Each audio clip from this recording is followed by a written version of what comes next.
नमस्कार, आप देख रहे हैं DS4 और मैं हूं आपके साथ विनायक कुमार।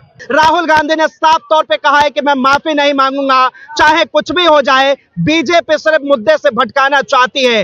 अब इस चीज को लेकर आम जनता क्या सोचती है, आम जनता से जुड़ते, उनसे बातचीत करते। क्या नाम है आपका? अब नाम ना पूछिए, सवाल कीजिए। क्या कहेंगे? राहुल गांधी ने साफ तौर पे कहा है कि मैं माफी नहीं मांगूंगा। माफी क्यों? माफी राहुल गांधी जी को नहीं, माफी भारतीय जनता पार्टी, माफी प्रधानमंत्री नरेंद्र मोदी जी को मांगनी चाहिए। माफी मांगनी चाहिए 15 लाख के झूठे वादे के लिए, माफी मांगनी चाहिए हर साल 2 करोड़ नौकरियां देने के लिए, माफी मांगनी चाहिए भाई से भाई को लड़ाने के लिए, माफी मांगना चाहिए किसान आंदोलन में 700 जवानों की शहादत के लिए, माफी मांगना चाहिए गुजरात के अंदर बिल्किस बानो के रैपिस्टों को उनका माल्यार्पण कर, उनका महिमा मंडन करने के लिए। माफी ये क्यों नहीं मांगते हैं?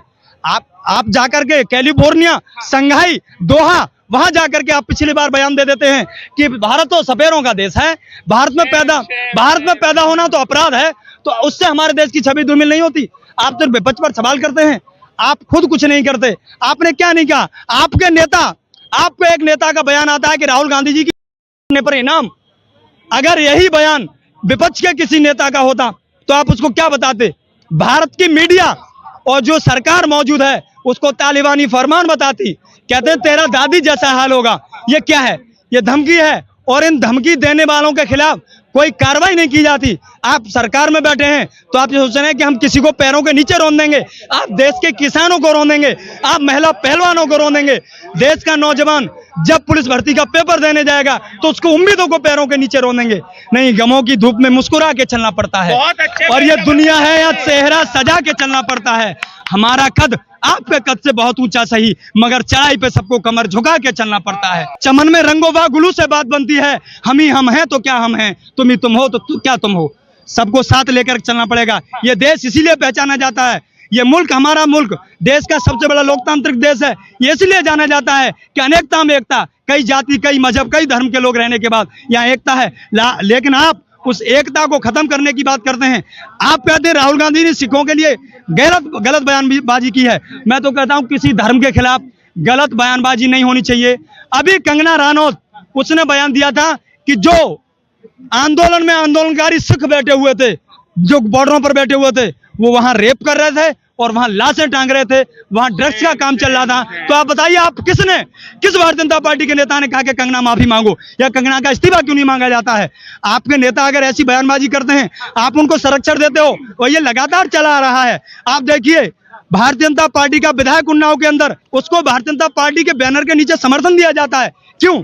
आप देश के अंदर ऐसे जघन्य अपराध करने वालों को अपने बैनर के नीचे समर्थन दोगे तो देश में देशभक्त पैदा नहीं होंगे, देश में गुंडे माफिया पैदा होंगे, और आप माफिया पैदा करके अपनी पार्टी में लेते हो। आप कहते हो जिस अजीत पवार को कि वो चक्की पीसेगा अपराधी है, मुकुल राय अपराधी है, अरे कितने नाम गिनाऊं, नारायण राणे अपराधी है, प्रफुल्ल पटेल भ्रष्टाचारी है। लेकिन यही भ्रष्टाचारी Bharatiya Janata party detergent powder से धुल जाते हैं और आपकी पार्टी में आ जाते हैं, किसी के खिलाफ मुकदमा नहीं होता है। राहुल गांधी पर साफ तौर पर कहते हैं कि देशद्रोह का मुकदमा लगना चाहिए, उनका पासपोर्ट कैंसिल हो जाना चाहिए। देशद्रोह का मुकदमा अगर किसी के ऊपर लगना चाहिए तो देशद्रोह का मुकदमा भारतीय जनता पार्टी को उस बदजुबान सांसद के ऊपर लगना चाहिए जिसने देश के लोकसभा में एक हमारी जो देश की एकता और अखंडता है उसको धूमिल करने का काम किया। एक जाति विशेष के लिए इतनी गंदी गाली दी जो सड़क पर कोई नहीं दे सकता है, उसने सदन के अंदर वो गाली दे करके। हमारे देश की लोकसभा की कार्यवाही चल रही होती है, पूरा विश्व उसको देखता है, इससे हमारे देश की छवि धूमिल होती है। अगर उनको सजा देनी चाहिए राहुल गांधी जी की जगह।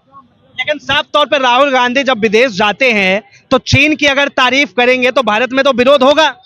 अभी मैं जो हमारे देश के विदेश मंत्री एस जयशंकर हैं, उनका बयान सुनाता हूं। उन्होंने क्या कहा है कि हम कई वर्षों तक चीन के मुकाबले नहीं पहुंच सकते, हमारी जो इकोनॉमी है चीन के मुकाबले नहीं है, हम चीन से संबंध भी नहीं खत्म कर सकते। आपका नेता बयान देगा, यानी तुम्हारा कुत्ता मेरा कुत्ता कुत्ता और आपका टॉमी, ये नहीं चलेगा, ये नहीं चलेगा।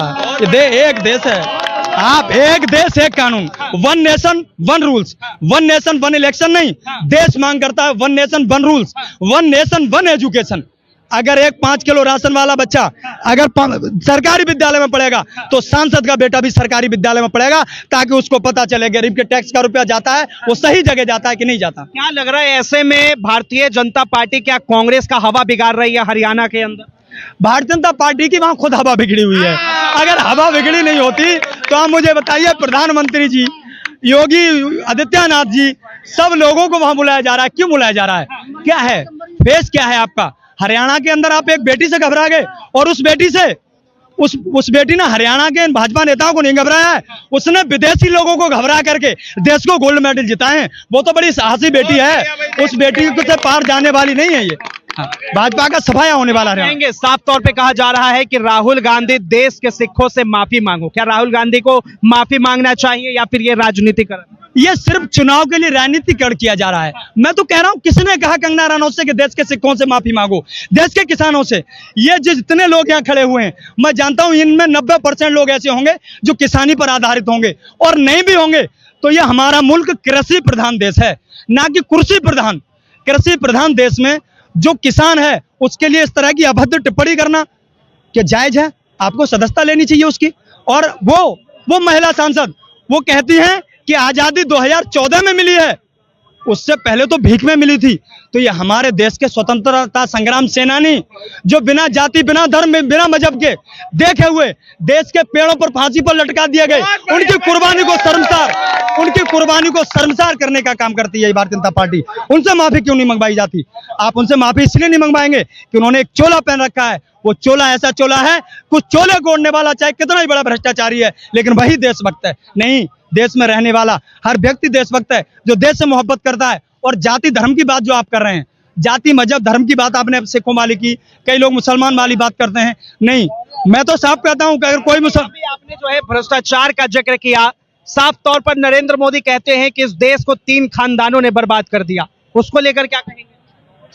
प्रधानमंत्री जी और भारतीय जनता पार्टी पूरी बौखला गई है। उनको पता नहीं हमें क्या बयान देना है। अगर उन्होंने बर्बाद कर दिया तो 11 साल से सत्ता में कौन है? मीडिया ने कभी सवाल किया?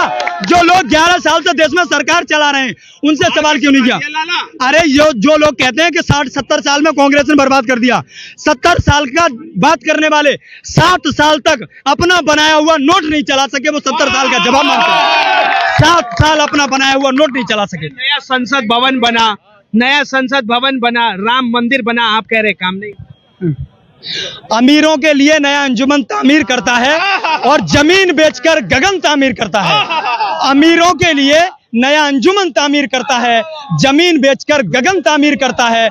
करोड़ों लोग सोते हो जहां पर रात में भूखे, वहां का बादशाह नया संसद भवन तामीर करता है। कोई आवश्यकता नहीं है, इसकी आवश्यकता नहीं है। सदन की मांग नहीं करता, देश मांग करता है रोजगार, देश मांग करता है शिक्षा, देश मांग करता है एम्प्लॉयमेंट। रोजगार कब दोगे आप? देश का युवा रोजगार की मांग करता है। आपने जो नया संसद भवन बनाया, उसकी छत से पानी निकल रहा है। आपने राम मंदिर बनाया, आस्था के नाम पर खिलवाड़, वहां पानी चूरा है। आपके बनाए हुए पुल 2 साल नहीं चल सकते। तुमने तो राम मंदिर में भी वो घोटाला कर दिया है। हाँ, अगर मंदिर में घोटाला ना होता तो वहां की छतें न चिचा रही होती। आखिरी सवाल, क्या कहेंगे? राहुल गांधी को क्या माफी मांगनी चाहिए? राहुल गांधी को क्या माफी मांगनी चाहिए?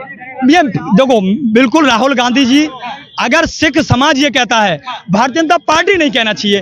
भारतीय जनता पहले जिसने गलती की है उसको माफी मांगना चाहिए, कंगना रनौत को माफी मांगना चाहिए। और राहुल गांधी जी का बयान ऐसा कुछ नहीं है।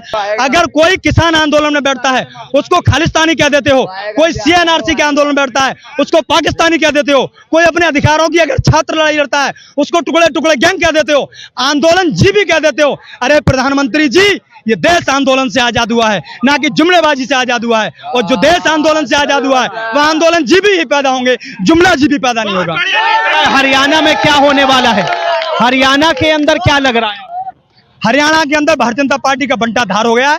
पूरी भारतीय जनता पार्टी अकेली देश की बेटी, अनिल विज का बयान था कि वो देश की बेटी नहीं रही। शर्म आनी चाहिए ऐसे बयानों पर। जो है अकेली फोगाट से चुनाव हार गई भारतीय जनता पार्टी। धन्यवाद।